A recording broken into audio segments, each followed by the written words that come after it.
जिंदगी का सफर अकेले ही तय करना पड़ेगा। किसी हमरा की उम्मीद पे भरोसा न रख। नासमझ और बेअक्ल आदमी दुनिया की याद में गुम रहता है और अक्लमंद दुनिया की फिक्र छोड़कर आखिरत को संवारने की कोशिश में लगा रहता है।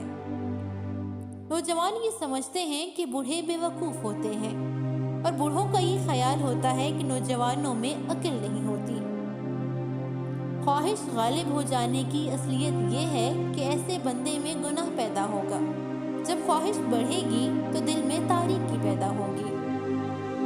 वजद की हालत अल्फाज में नहीं ढल सकती, क्योंकि यकीन वाले मोमिनों के यहाँ अल्लाह ताला का एक भेद होता है। जब आखिरी मंजिल ही आखिरत है तो फिर ऐसी दुनिया से मोहब्बत करना कितनी बड़ी बेवकूफ़ी और कम अक्ली है जो हमेशा की नहीं है। जो शख्स अल्लाह ताला से लो लगा लेता है वो जन्नत और दोज़ख की ख्वाहिशात से बहुत दूर चला जाता है। वो सिर्फ अल्लाह ताला के दीदार की ख्वाहिश करता है। सब दिलों से अफजल तरीन दिल वो है जो अल्लाह के नूर से जिंदा होता है।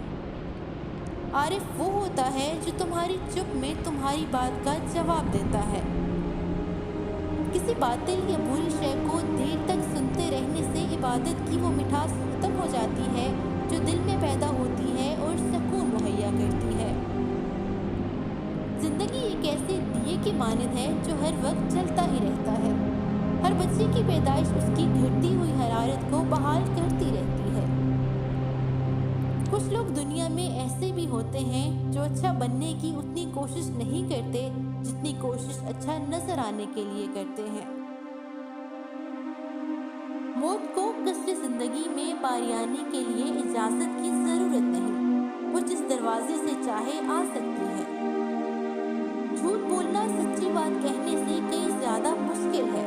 सच कहिए तो ये याद रखिए कि जरूरत नहीं होती कि आपने क्या कहा था। यकीन जानिए दुनिया में किसी भी इंसान का हाफजा उतना तेज नहीं हो सकता जितना कि कर्ज़ख्वाहों का होता है। सर में पानी डालने से पहले एलोवेरा का छिलका लगा लिया करो, 90 साल में भी बाल नहीं गिरेंगे।